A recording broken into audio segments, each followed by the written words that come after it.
Dynamite download.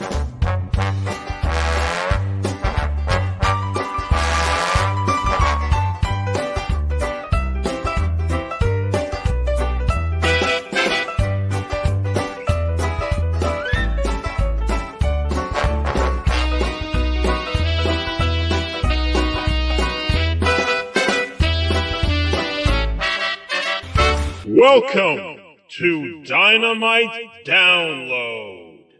Hello, Dukes. This is TK here, wishing you and your listeners a very Merry Christmas and a Happy New Year. Dynamite Download has been a tremendous supporter of All Elite Wrestling, consistently producing positive content about our company and helping spread that positivity all over the IWC. While many podcasts are quick to get views for negativity and trolling, DDL has remained a beacon of realistically positive insights and recaps of AEW and ROH. We have grown considerably, and although, as you have pointed out, we've had some ups and downs, you have been part of this growth as we head into 2024 and all in at Wembley Stadium. So thank you, SPD, Crayfish, and Mindrunner, and all of the DDL fans for your continued support.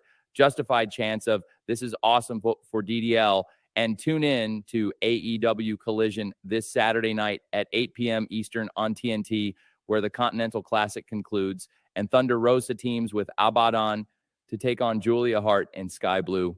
Or is it black? Not sure anymore.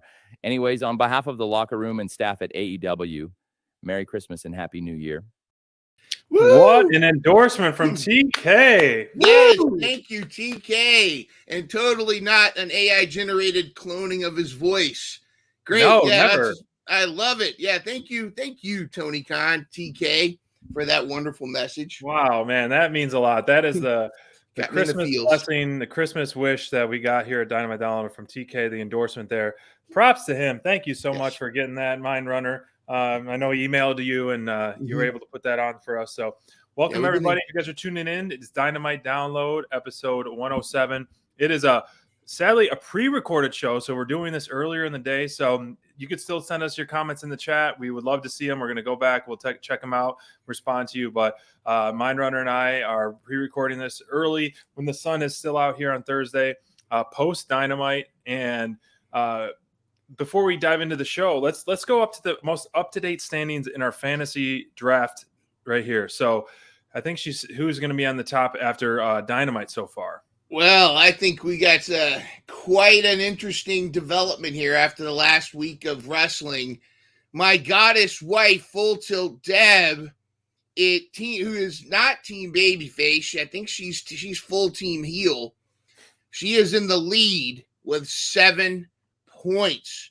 A victory with Rio yesterday, as well as Jay White, which we'll talk about. Wow. I know. That was quite a surprise. That was quite a surprise. I'm mad about it for my fantasy team, but I'm not mad about it for the booking-wise. Yeah, but we'll definitely, I think it was a very smart move. Crayfish might disagree. I don't know. Or SPD. SPD and you and I are neck and neck for second place, and anything can happen. I mean, we're heading into Rampage and Collision. Anything can happen. I've got a lot of my girls wrestling this on Collision, so that's going to be cool. And then we got Quayfish, poor little Quayfish. Who's doing his holiday shopping right now, so unfortunately couldn't join us. But I think he's still tucking his tail, being at the bottom of the standings there. No, he'll come back. He's got a strong team, as we all have some good, strong teams. And, it's a marathon. It's a marathon, not a sprint. And I'm excited to see how the standings pan out after Collision and Rampage because, I picked 2 of the 3 trios champions with the Acclaim or Bowens and Daddy Ass. So that could be a quick 2 points on there. We'll see with that. And then, still haven't seen we haven't had FTR in the ring, Darby Allin in the ring. Brian Cage is going to be fighting Keith Lee. So it's going to be interesting. So marathon. Yeah, and if you just have one victory with the trios with House of Black, that's 3 points for you. Yeah, since I got the whole House of Black. If they go that way, if they're going back into the trios, I would love to. I mentioned it in our text message once. After the new year, kind of let's do the trios. I think needs a spark. The trios division needs a spark. There needs to be some urgency in some of the teams. I mean, obviously we're seeing the Top Flight plus Action Andretti kind of having some great matches as of late and a healthy Top Flight. So you're seeing that resurgence of them. But overall, the trios division, like the tag division, has kind of been put on the back burner. So I would love to do a fantasy trios bracket to see, we can maybe kind of talk about it as a team. You know, eight different trios teams, and see who should be the number one contender, aka maybe the next trios champion moving forward. Because I think it needs a resurgence and a kind of a refreshing right now. Are you thinking we come up with our own trios, or just get the trio? Because well, I mean, come up with existing trios that should be in a tournament, essentially booking for the next the number one contendership. Because I House think of Black, the Top Flight, you know, Mogul Embassy, the Mobile Gates of Agony Embassy, the Righteous. So with Murder Hawk, dude. Right, exactly. Dalton and the boys. Some sleeper teams. Yep, I think there's that's going to be tremendous, and I agree with you about it. I actually feel like the trios have gotten more attention lately than the tag teams. For sure. Granted, I think we're about to get some business with FTR and Malachi Black and Buddy. The Malachi Buddy part of that. Right. It does sound like Don Callis. He mentioned the Callis rules, which I think that's the I think his version of what is it called? The not Midnight Express. I can't remember who it is, but the rule is that it was a 3-person team. I think Barry Windham was one of them. And what it was the rule was it's 3 people who any combination of those 3 people were the tag team champions. So like you might get Brody King and Buddy Matthews one night. You might get Malachi and Buddy Matthews, like any version of that. But that would be cool. I think it'd be really cool. Yeah, spice it up a little. Yush. So, not to cut you off on this, but throwing up the graphic of the card. I mean, all speaking of tag matches and trios matches, none on last night's Dynamite, but a lot of solid matches, solid card up and down. As we're starting to wind down the Continental Classic, we have a triple threat match in the Gold League for the top seed in the Gold League, and then we're still waiting for the final seeds in the Blue League, which we'll see on Collision. But top to bottom, you know, what really impressed me and stood out was a match that really doesn't count in the standings was the Lethal and Briscoe match. Was a lot of fun. And, you know, all 3 of these matches in the tournament really were badass, in my opinion. You know, I was really looking forward to the Strickland Roosh match, and it definitely delivered. Kind of shocked by the Jay White finish, but happy for it. Even though I'm a big fan of both guys, but I think it was a smart booking in that sense, because Jay White needed that win, needed that protection, needed that to stay a top guy, you know, to take multiple losses. As we talked in the past, you know, a loss in this tournament isn't necessarily a loss like on another Dynamite or another Collision, but they hit a little different in the tournament. But so I still think it helps him stay more relevant and being the top guy while Juice is recovering and just buying time to kind of get the Bullet Club reunited. Absolutely. I've said this in my 5 things I got wrong with AEW, that the Continental Classic has 180 on the whole concept. But when Tony Khan first announced it, of course, anytime we get like another tournament, I'm kind of like, oh, come on, man, really? Right. Usually, a lot of the tournaments in the past have been there'll be 2 or 3 maybes and 1 obvious person that's going to win, and then the rest are jobbers or you know, people that you know aren't going to win the tournament. Right. In this one, there was the caliber of people. I mean, you make an argument for everybody, even Mark Briscoe, Jay Lethal, but the way they've booked this too has been tremendous. It's been exciting. And like you said, like a loss doesn't eliminate you. A loss doesn't have the detrimental effect that it would in an eliminator tournament. And I think I agree with you 100%. I mean, we could talk about how the ending of the match went, but booking a 3-way with Jay White, Moxley, and Swerve, it actually protects all 3, because whoever comes out on top, you can have the argument that, well, okay, 1-on-1 it would have been different, or you've got that maybe thing, and I think it protects all 3. You know, I'm rooting for Swerve, but I would enjoy any of those three winning the gold bracket.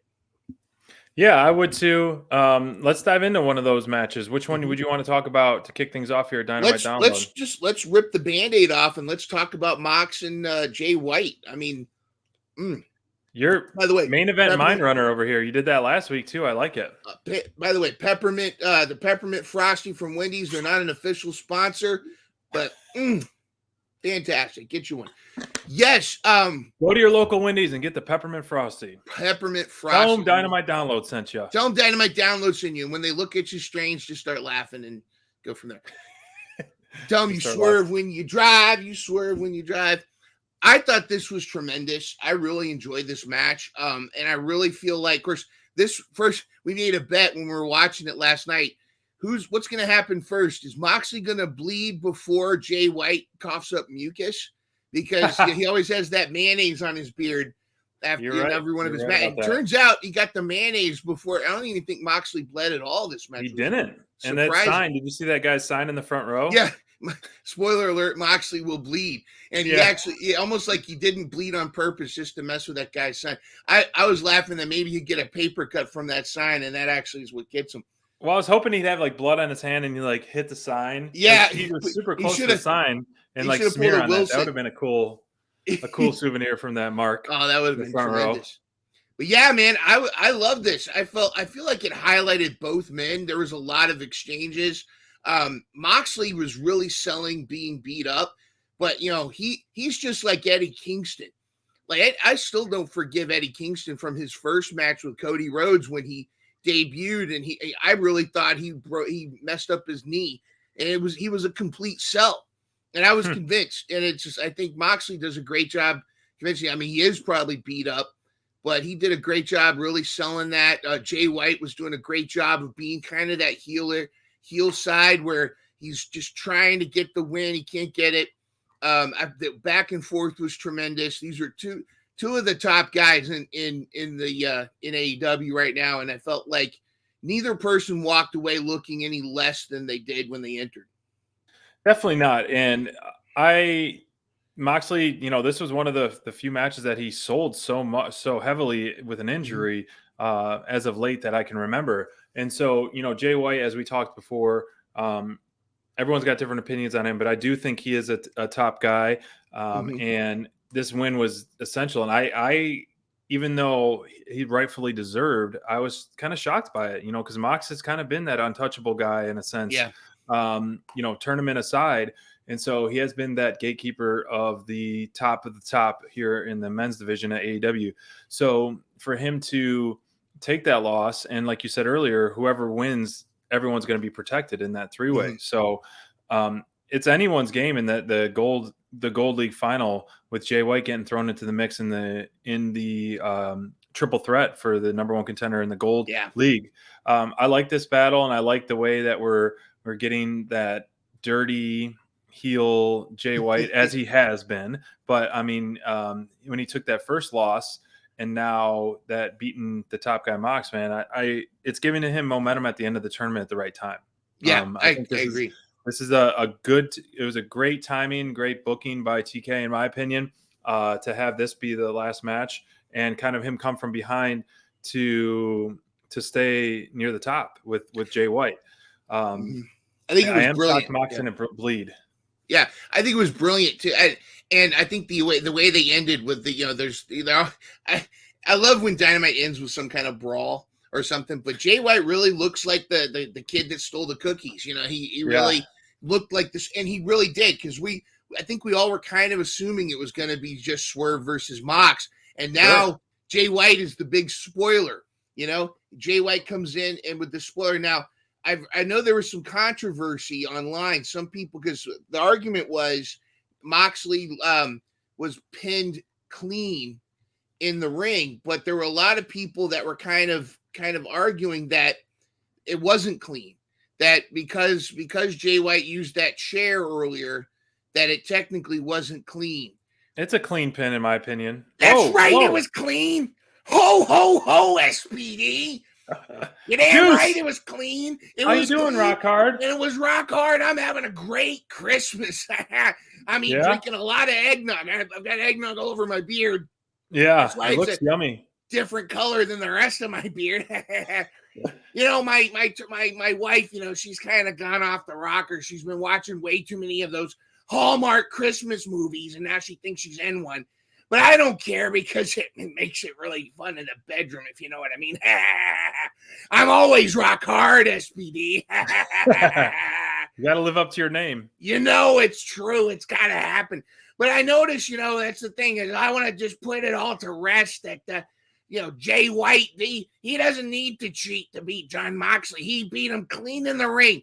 Very clean as my bunghole. Jay White pinned him clean in the ring, and he should be the favorite, not just to win the Gold League, but to bring gold to Bullet Club Gold. Guns up. That's right. Guns up. That's right. Guns up. And when I come back, I'm going to be getting some gold of my own. Orange Cassidy, you've been having that belt for too long. I want that belt. I would love to see that. I would love to see that, Rock Hard. You being the international champion, that would be great. You could take that gold tooth and that TJ Maxx ring worldwide. Yes, exactly. Gold. Now, I want to say I'm a little disappointed that Crayfish isn't on the show today. I know he's tucking tail. He should have picked Jay White instead of Swerve, but look what happened. You know, I don't know what's going on with him, but he just needs to. Here's my advice for you. This is my Christmas present for you, Crayfish. You ready? You ready? Listen close. Listen close. You got to be rock hard. Crayfish, if you want to win, you got to be rock hard. And you got to get guns up. That's all right. I got to say. Now I'm going to go drink some more eggnog, and I'm going to go pamper my crazy wife and convince her that I'm rock hard Hudson. Y'all, the Dynamite download, whatever you're called, I just want to wish y'all a Merry Christmas. It's been a lot of fun. Thank you for letting me crash your show. And I just want to say, everybody out there, guns up. And always rock guns hard. Up. Woo! Thanks, Juice. Man, right. what a Christmas wish from Juice Robinson there. That was great. We're getting First all we the get TK's blessing. Now we get a spot from Rock Hard. Man, it's been a great show so far leading up to the Christmas week. Yes. To piggyback on what Juice said, that is a clean win. You know, that as I've mentioned before on our show, AEW has done such a great job in protecting Jay White's finisher. Mm-hmm. And, you know, unlike Cody Rhodes' similar finisher, having to take multiple crossroads to secure a pin, he's doing a great job of getting that finisher secure. And I think that was cool by Mox to take it like that. I mean, it wasn't just the finisher. I mean, he took a lot more beating before that as well. But when that 3 count hit, I was quite surprised. Mm-hmm. I was surprised, but full tilt Deb and I looked at each other and went like that, because I think we both were thinking Mox is going to win, but I had that feeling that Jay White could pull it off, that they're going to do something. But I think, and again, I think to define a clean win, it's only a dirty win if the shenanigans or whatever the interference or shenanigans directly results in the pin. That whole stuff with the chair had nothing to do with it. You know, because you could argue that there aren't any clean pins because some of the stuff that happens when they throw them into the barricade or they break the ice. So it counts as a clean pin. It really puts Jay White in a very top position.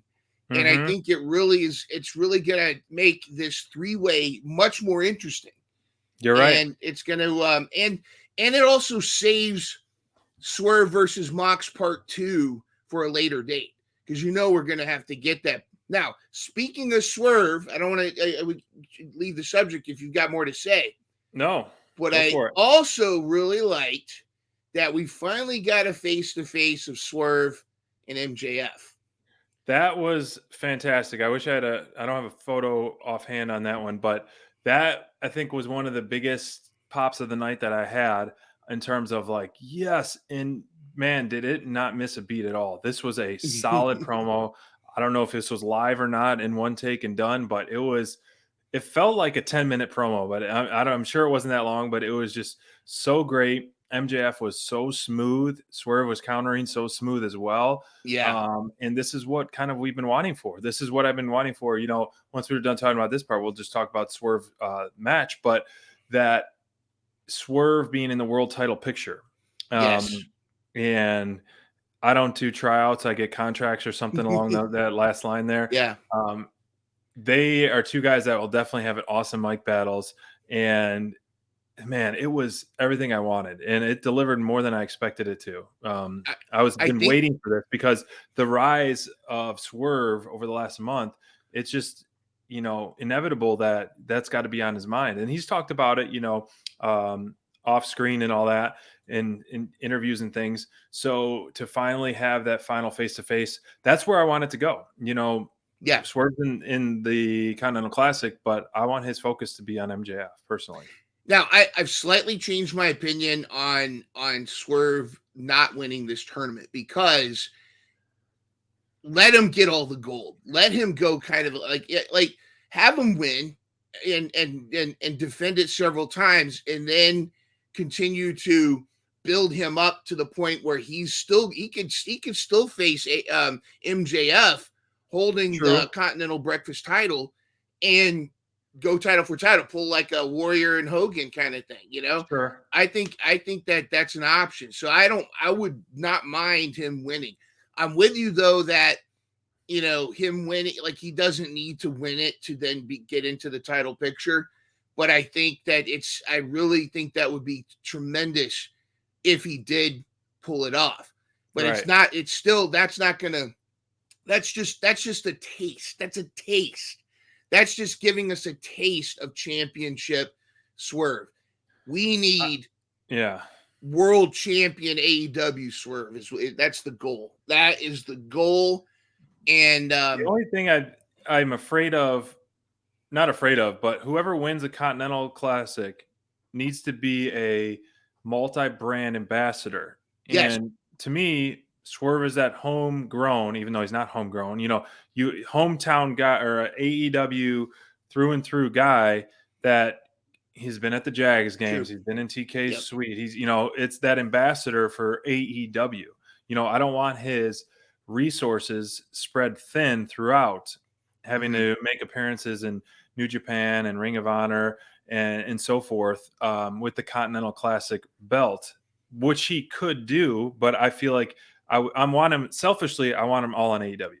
Yeah, I get that's the selfish way to do it. So someone like Jay White, who honestly wasn't even, maybe not even my top 3 pick, is one of those that could, if there's no story for him right now, have him be this one, the Bullet Club, going into these different promos. And as they've, been established as a Bullet Club in New Japan and other promotions, kind of, running havoc and stuff like that. So that could be a pretty fun if Jay White does steal a victory over those guys. And then, as we predicted before, kind of setting up the World's End card, maybe Roosh versus Mox, because Roosh is still kind of sour, or Swerve versus Mox rematch, different things like that, where they can swerve and pivot for matches at World's End and then stay within the AEW landscape. It can swerve. Exactly. I was thinking, you're right. I think Jay White definitely is a possibility. And honestly, I didn't even think of that before this, really. From a business standpoint. Now, this is me putting on my Tony Khan armchair booker for Ring of Honor. Because one of the things I didn't think about until you mentioned it is that whoever wins the Intercontinental Breakfast title, they're the Ring of Honor champion, right? Right. So they're the ROH champion, and I don't know how that works, but if you want to really get more eyes on Ring of Honor, now granted, Dalton Castle and Athena have done a great job really carrying Ring of Honor. Boys, let's break some hearts. Yeah, Dalton's been tremendous. Athena, in fact, to the point where Athena versus Billy Starks was the main event of their last pay-per-view, and it delivered every bit of it. Granted, the FTR Mark Briscoe versus BCC was every bit of bloodbath as that dog collar match that the Briscoes had with FTR. Oof, unbelievable. But just to talk ROH for just a moment, if you want to drive, and I think what Tony Khan's trying to do is drive more and more eyes to Honor Club and possibly get it to the point, whatever deal they work, ROH can be part of it. But imagine, selfishly, I want everybody in AEW, and I want, that's what I want, because although I like Ring of Honor, AEW's like home. Right. However, look at the impact that Bullet Club Gold has had just on Collision. You're right. They have been tremendous. Now imagine Jay White, Ring of Honor champion and Continental Breakfast champion. The Guns become the Ring of Honor tag champions. And then when Juice comes back, get him the TV title. I wouldn't be bad. I wouldn't be mad about that at all. I will sign up for Honor Club right then and there if that happens. That's a great call. That is a great call. It would elevate our Ring of Honor. It would elevate a lot. I think that would be tremendous. But granted, anything can happen. So really, it's good. That could have started a few weeks ago when the Guns were face to face or fought MJF and Samoa Joe, which we'll talk about real quick. Which looks like we're getting a Ring of Honor tag team title match on Dynamite again, based on what the Devil called out when MJF and Samoa Joe were going face to face, kind of almost breaking their alliance for a little bit, getting some heat to build up to that match at World's End, and then rejoining. Samoa Joe seems just as pissed. So it's going to be interesting. I don't know. At what point do you have them lose the Ring of Honor championship? Do you start with next week? Like, is there going to be a match again, or is it just going to be one of those things where Joe comes to the thing and, MJF is beat up? What do you predict is going to happen? I don't know what they're thinking, but it depends. Really, to me, it depends on who the Devil is. Yeah. If the Devil is MJF and this has all been a way to distract Joe from coming after him to play mind games, then I see them retaining, and I see it being kind of a thing where this is all just to mess with Joe. And then what happens is next week when they all gang up on Joe, MJF turns around and punches Joe in the face and then reveals that he's been the Devil the whole time. There's that. Now, because then you don't need the Devil thing anymore. You can just move straight into the world. And now Joe is pissed. Now we already saw pissed off Joe. And I thought that was a great moment, the way MJF was the cooler head. And MJF was kind of like, okay, I know what you're going to say, Joe. And then Joe grabs the mic and says, we accept. And that, like, MJF's like, all right, well, okay, I guess we accept. Imagine pissed off Joe. Yeah. Joe is already the chancer. Joe is going to kill you. Imagine him going into World's End against MJF. Now know that he's the Devil, pissed off, ready to break him, beat him up. And of course, it also will validate Roderick Strong was right the whole time. Right. And that would just feed that whole Roderick was right, # Roddy was right kind of thing. I wouldn't rule it out being Adam Cole. So we'll see. It's been week in and week out. It's been a lot of fun. It being the mystery that we constantly are going back and forth. I can't imagine it being MJF, and I almost don't even want it to be MJF because I want more storyline, more in depth, more to it, more layers. I can't see anyone aligning with MJF at this point, even though he is our scumbag and on Team Babyface right now. I can't imagine him recruiting another firm. And, you tried that and it didn't necessarily work that much. Granted, he was a scumbag heel then. But it almost would make sense for him to have some kind of support because he has so many targets on his back right now. Yeah. Where this plays out, I hope, because there's such little build, I had a feeling there wasn't going to be a match that the first time the Devils challenged Samoa Joe and MJF, just because it didn't seem like advertised that much, and it wasn't really necessarily, if it was like in the main event, something like that, where then something's going to happen. Like it was just kind of felt like thrown together and kind of. Well, And this last night, it was like the Dark Order. Like we had there were like hundreds of them. It was so my theory now is I think it's the head of security is the devil, and the security guards are all tired of getting beat up, and so now they're blaming MJF for all these every time they get beat up. So now they're rebelling against MJF. Now let me just caveat this. Today is the day, the 21st is the day that several of the released WWE wrestlers are now available. Mustafa Ali. I know that Matt Riddle is available, but he's been talking, I think, that he wants to go MMA. He wants to go back to MMA. There's a lot of potential talent. Shelton Benjamin. There's I know the Ziggler brothers are going to reunite, but I don't see Dolph having any interest in being the devil. I said Ziggler brothers, like Nemeth brothers, but Mustafa Ali. Here's the thing: he's out of all those guys, Shelton and Mustafa. I'd love to see in AEW. Mustafa took one of the worst gimmicks of WWE in all time, the Retribution gimmick, and he almost got it over with his. When they made him in charge of it, he almost got it over with his promo. So I think he's somebody that's going to be good. But do you think it would be a wah if the devil turns out to be somebody new? No, I mean, but it has to be someone new with star power. Yeah. Someone who's convincingly been in main events or is a main eventer. Granted, we've seen people who aren't in main events become main eventers, but they've grown throughout their tenure in AEW, aka Swerve is a prime example. Yep. MJF is a prime example. So you'd have to have someone with such a big name where it's a wow factor, it's hard to compare, but like a wow factor, like an Edge, where it's just like immediate pop. If it was someone like John Ali, Cena. John Cena, Brock. I mean, it would almost have to be that caliber to be a wow factor.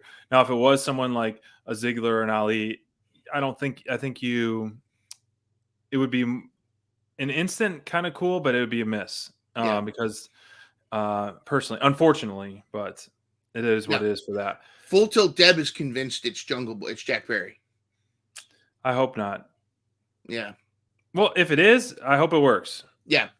We'll wait. I want it to work. No matter what, I want it to work. I've never been wrong before, except those 5 times.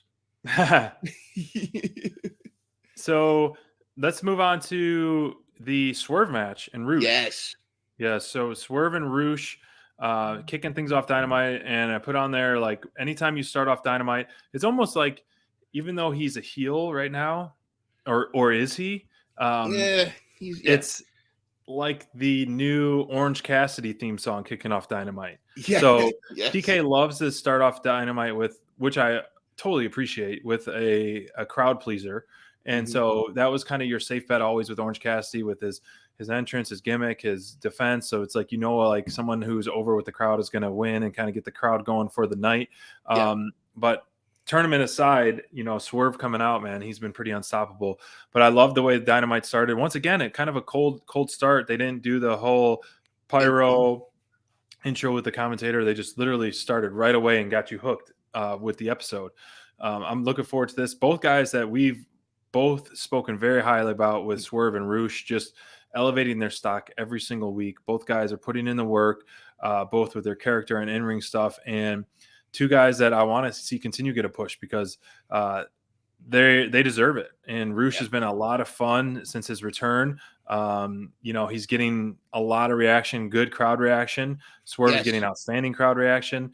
Both these guys are very, very physical, Roosh especially. And so a great way to open Dynamite and a win for all of us fans. As Jericho has said before on Dynamite, when it was that trios, if you listen to him on commentator, someone was like, who's going to win this match? And Jericho said, the fans. And that's one of these. Like, who's going to win? The fans on this one. We won. We won this one. Now, I think it's pretty obvious at this point how I feel about Swerve. Yeah. I think this kind of sums it up. The collector. But Roosh is also one of my faves. And I've talked about how Swerve, one of his greatest, not only is he very athletic and a genius with his moves. I mean, he's up there with like the Lucha Brothers with ingenuity, always coming up with something new. Yeah.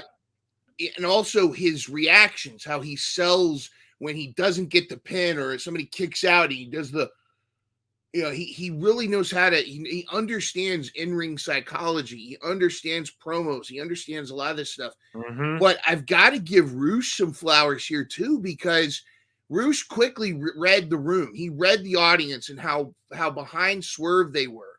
So he swerved. He quickly he owned the heel role. He flipped off everybody. He was showboating. He did his thing. He knew immediately that even though there were still some people cheering for him, he knew immediately that he was playing the heel in this match, and he played it to a T. He did a fantastic job. My only disappointment is I didn't get to see his patented green rope that he usually likes to get out from under the ring. Every match, almost he brings that green thing. I'm like, first off, the camera crew has never used that, so it's just randomly placed there for him.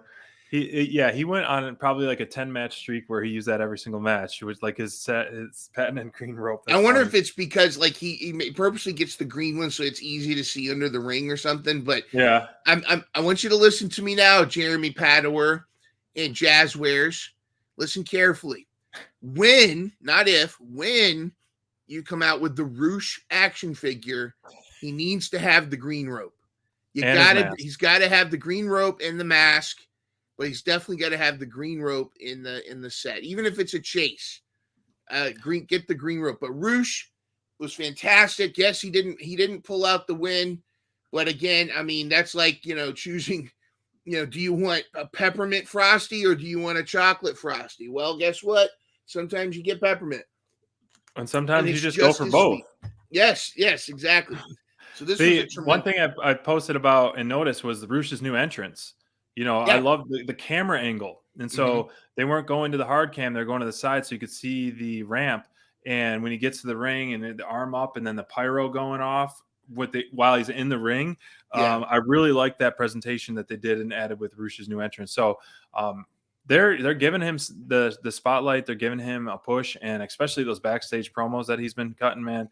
Whew, they're powerful.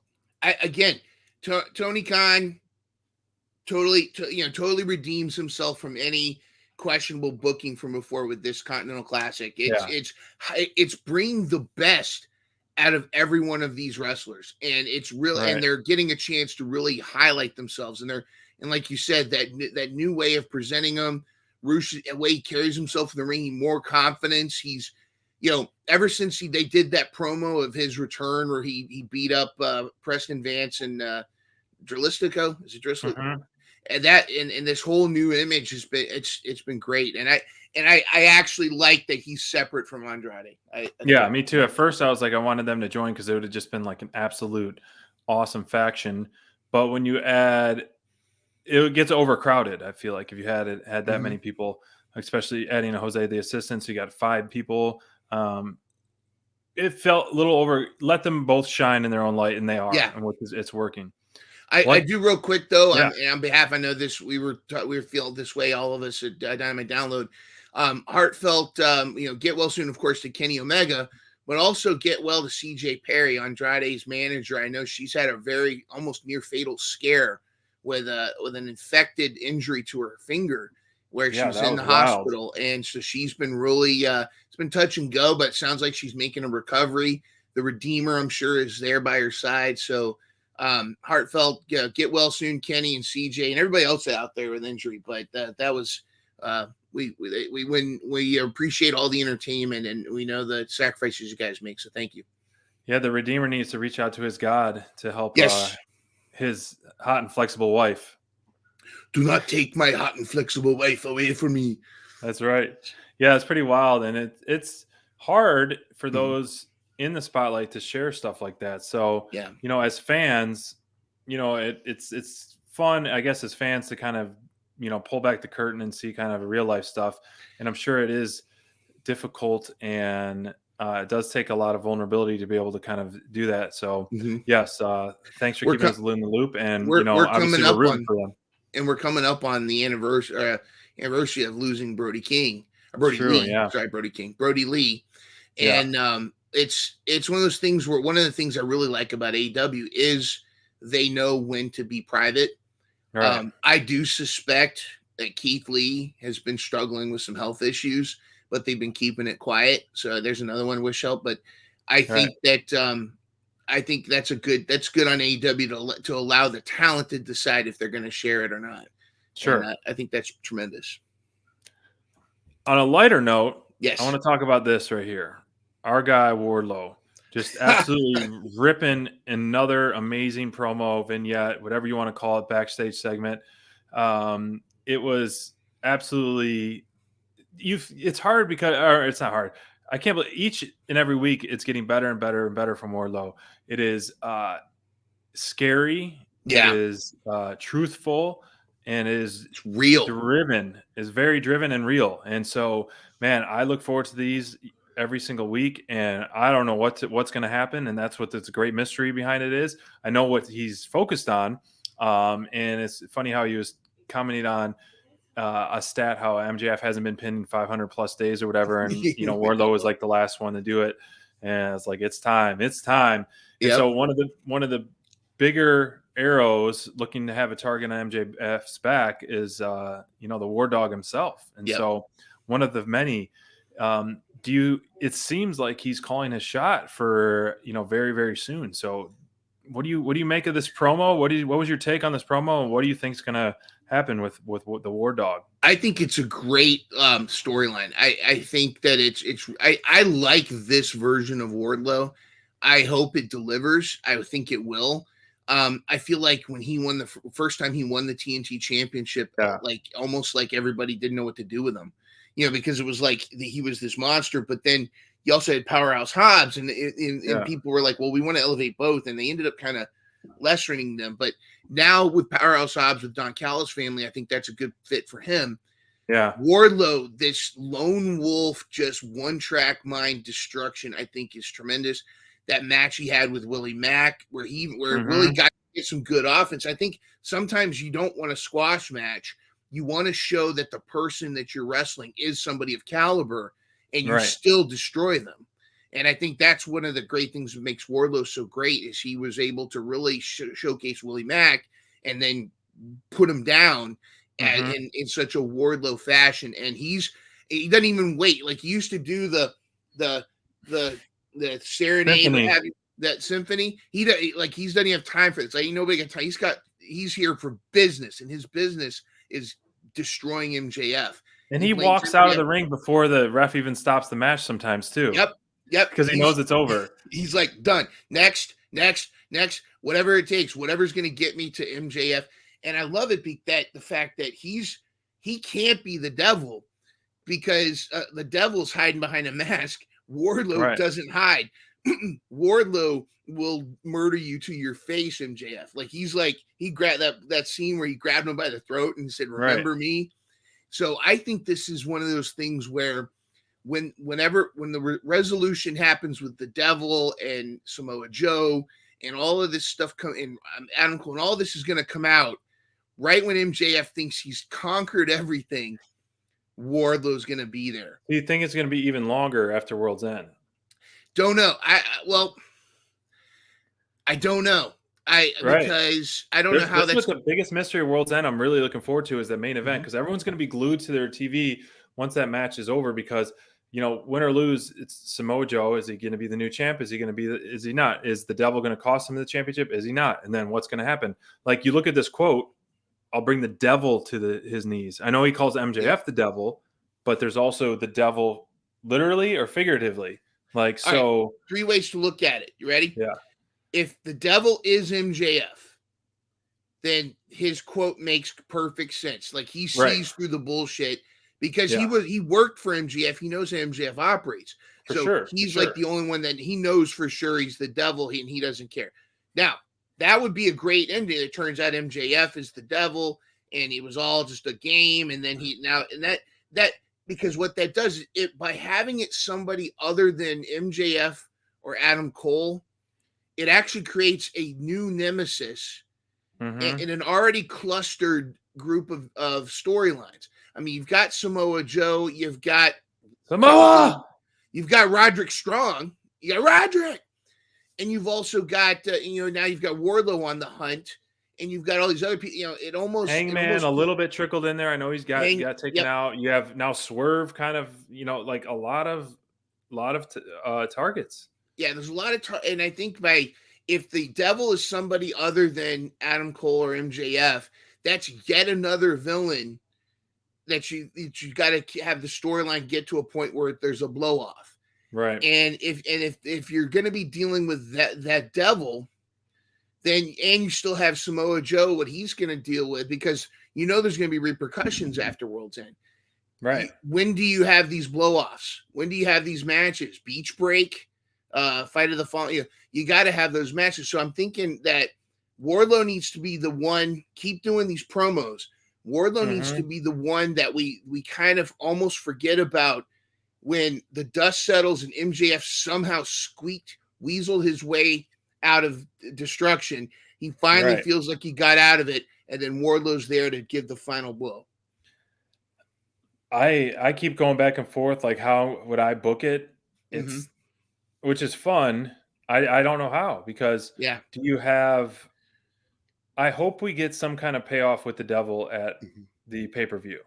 And then what's recently come out of MJF, he's not signed, quote unquote, who knows, because the contract, ending at the end of the year.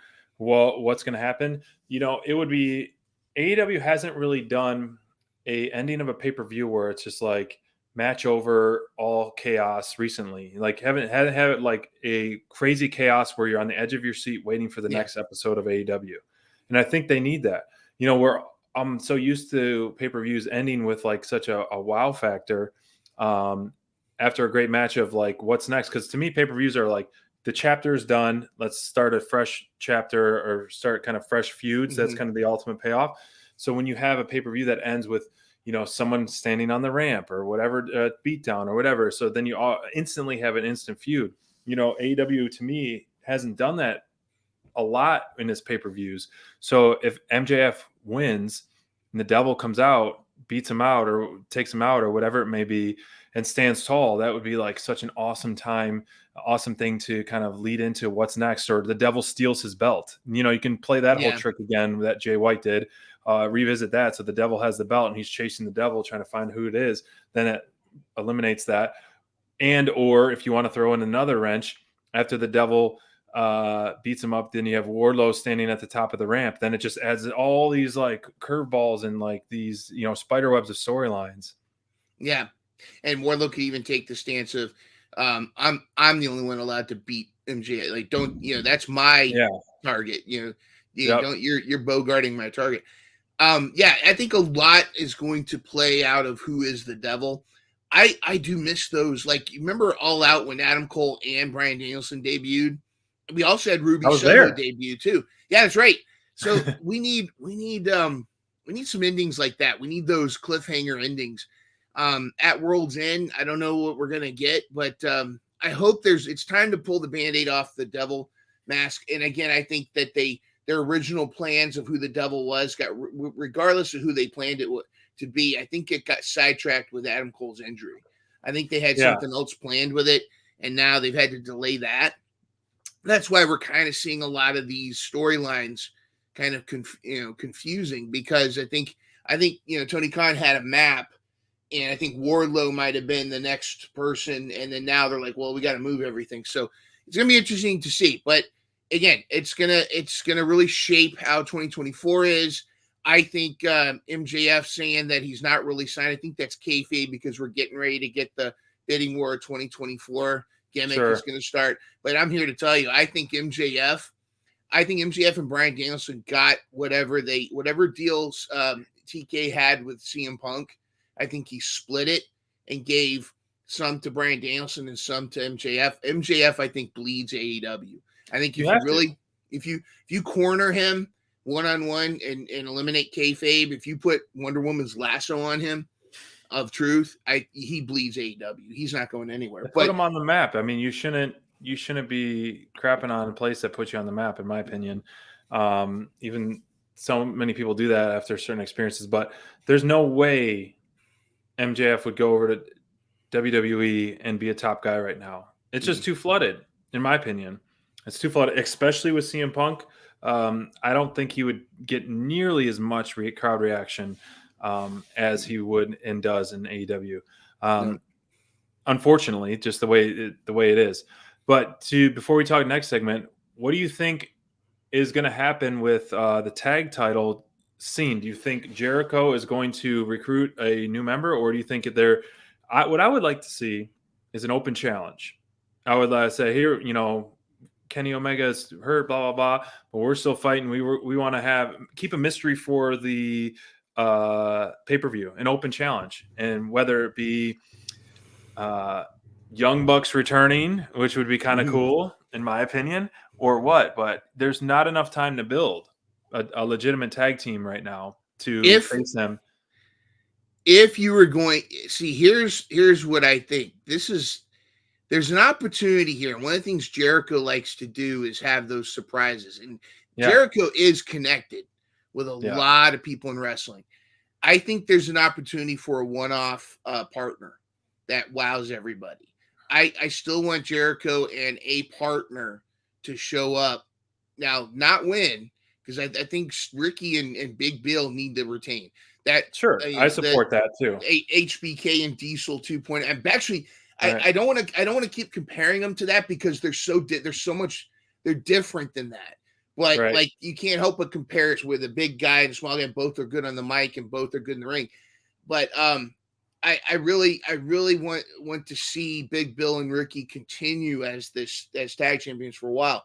But you have an opportunity for Jericho to bring in somebody good, whether the crowd loves them or hates them. I mean, Jericho could really bring in somebody from New Japan, a former WWE guy could bring in. Now, I love Paul White to pieces, but don't bring Paul White in. Let him rest. But you can bring in somebody that surprises. Now, if he was feeling better and wasn't dealing with a newborn, it would be compelling for Sammy to turn on the Callis family and join, one time, like this is this is your one time I side with you kind of thing. But I don't even know if that would play out. But there's an opportunity for Jericho to bring somebody. So, let us know in the comments, who do you think is Jericho's partner? Is it going to be? And then if they really, Kenny is months and months and months, I think you got to essentially have that match, Jericho pick a partner, lose, move on, and then refocus, because obviously plans change, unfortunately, and injuries happen, and it's just part of the business, because it's a year-round business. But let's talk about the women's division. I know that as we're starting to wrap things up for our episode tonight, let's talk about the women's division. Rio versus Saraya, and former champion, two former champions, excuse me, going head-to-head to face Timeless Toni Storm. Before we talk about this match, Outsiders, dead or alive? What do you think? The Outcast, it's dead. Outcast.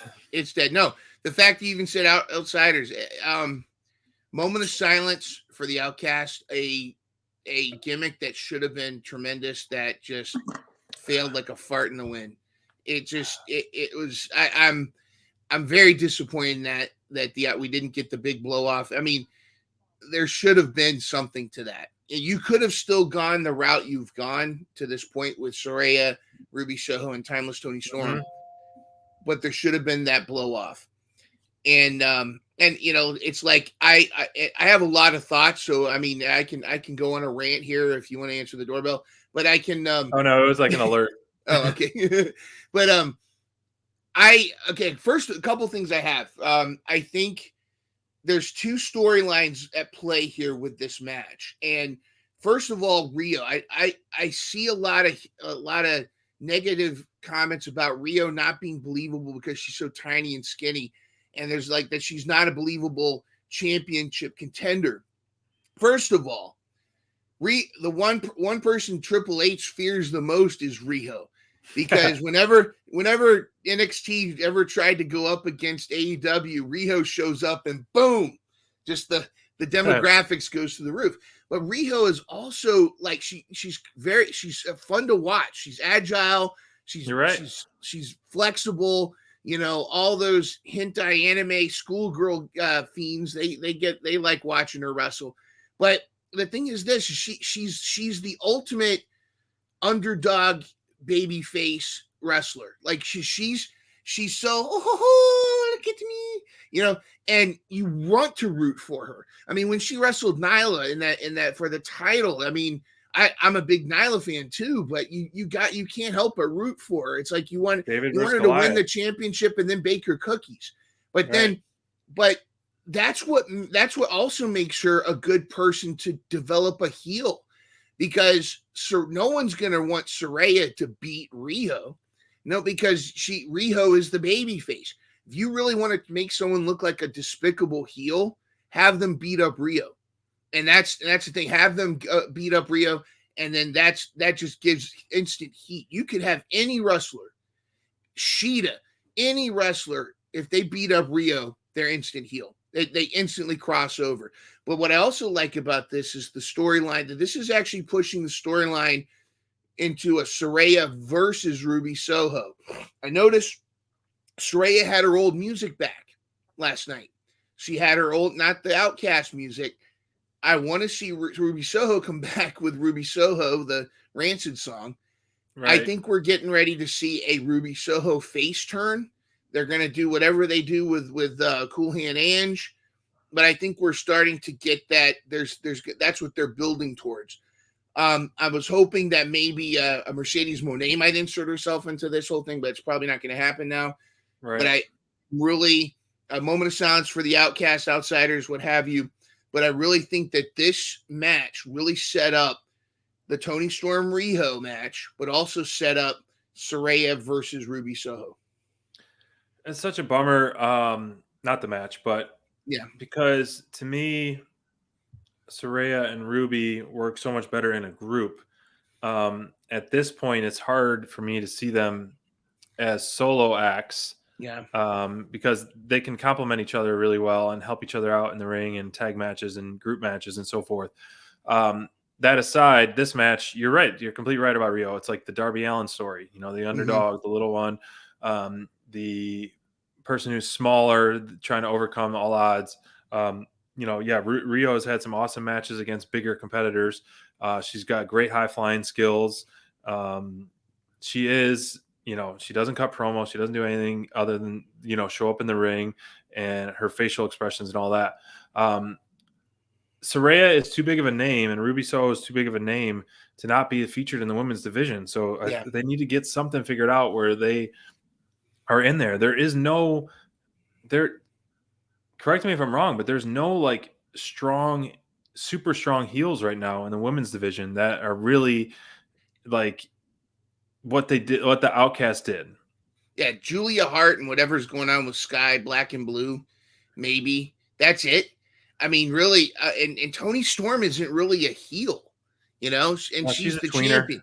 We need a strong. We need the DMD back, and not heel DMD. Yes, we need the role model DMD back, and she needs. Well, that's been a long time coming. We need it always, not just back. We need it always. And Nyla could step into that role. Heck, Emi Sakura could be a great villain if you surround her with minions or surround her with things. Yeah. I also thought it was a possibility that Athena, if she drops the Ring of Honor championship at some point, could then now pursue AEW, come to AEW and pursue gold and kind of be a heel.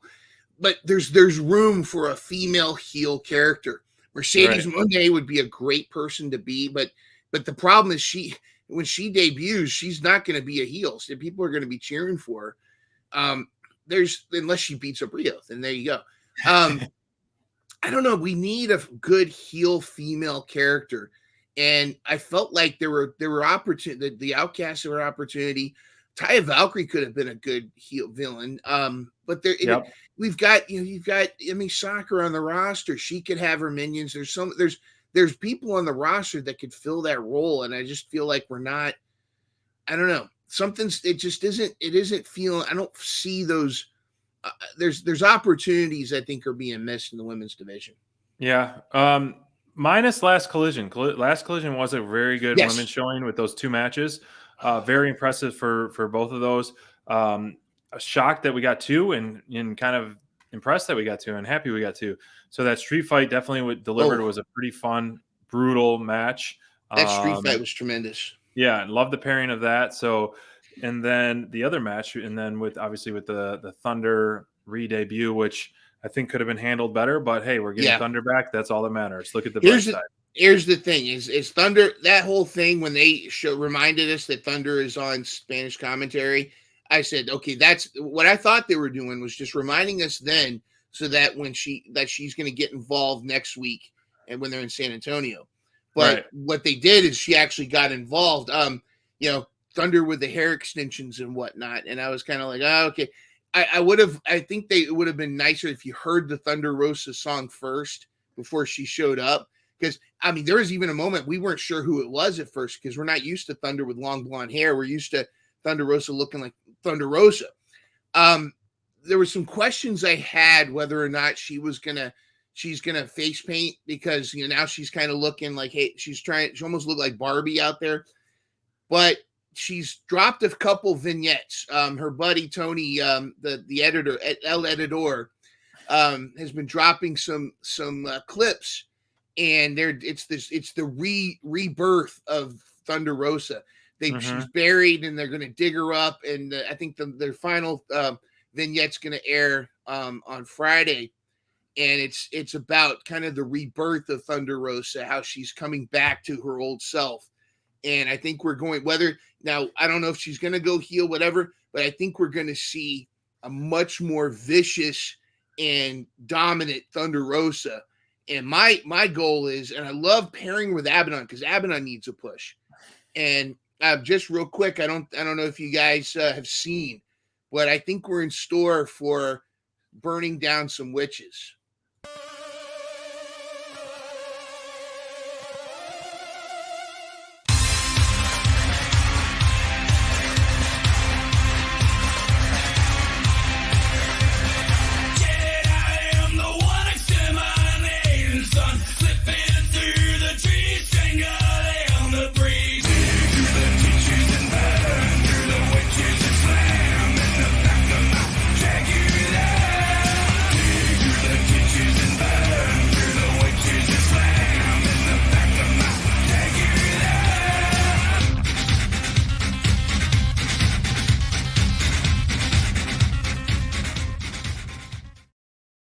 Some dead reckoning coming your way. Ooh, scary stuff. I think this is going to be great for everybody involved. I think it's even going to help Sky Blue. I know I've had my issues with Sky Blue, but I think this is the right move, pairing her with Julia Hart. I think that's going to be great. I know we got to wrap things up, but can we please? I just want to briefly, can we talk about Jay Lethal and Mark Briscoe? Yes, let's talk about them. So let me see if I have this thing here. I'll find it. Again, this is one of those, they got nothing to lose, everything to gain. I mean, one of those nothing to lose matches between two just incredible performers. I don't have the solo one. But anyways, Jay Lethal and Mark Briscoe, we'll talk about them.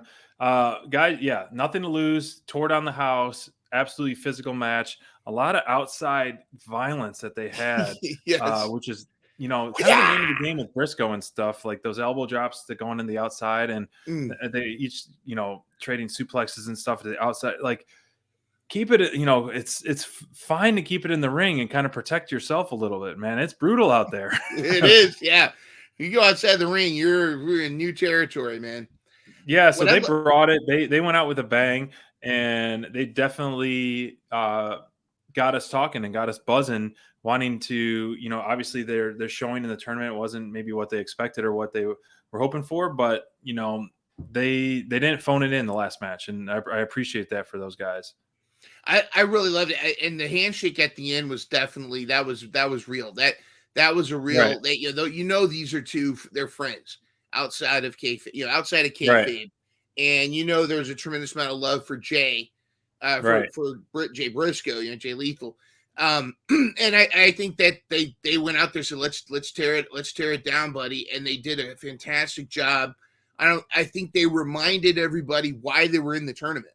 It's one of those things where it was like, they're not jobbers. They deserve to be in the tournament, and they reminded us of that. And I'd love to see both of them continue a storyline.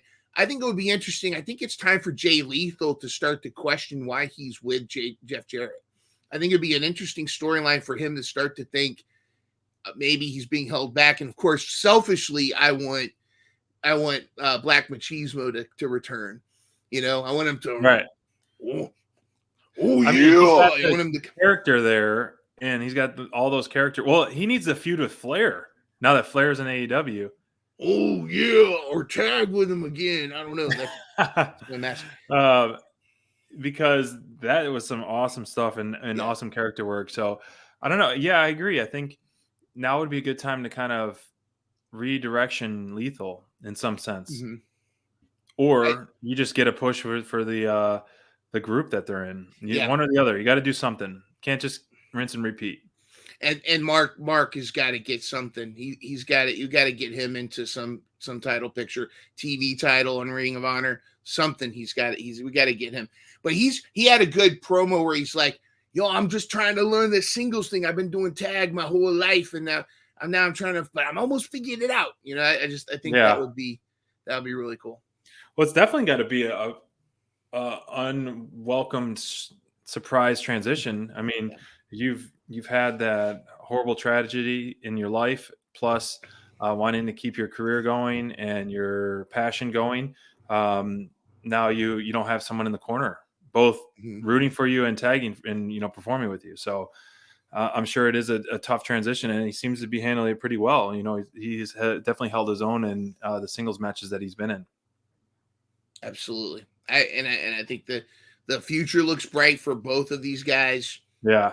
I think that match did nothing but elevate both of them. Well, that will wrap us up for this episode of Dynamite Download. A lot of stuff to talk about, a lot of wrestling this weekend. Rampage card has been shaped up pretty good, and Collision especially. Oh my gosh. We're getting the return of the Acclaim, so a lot of scissoring going on, the return of Thunder Rosa, and the conclusion of the Blue League in the Continental Classic. So definitely some must-see TV on the Continental Classic, on Collision, as we head into the Christmas week. So thank you guys. Once again, pre-recording, thank you for watching, and love to see you guys in the chat, and we'll see you next week, everybody. Holiday scissoring, everybody. Holiday scissoring. Scissor me, Daddy Santa. Scissor me. Woo!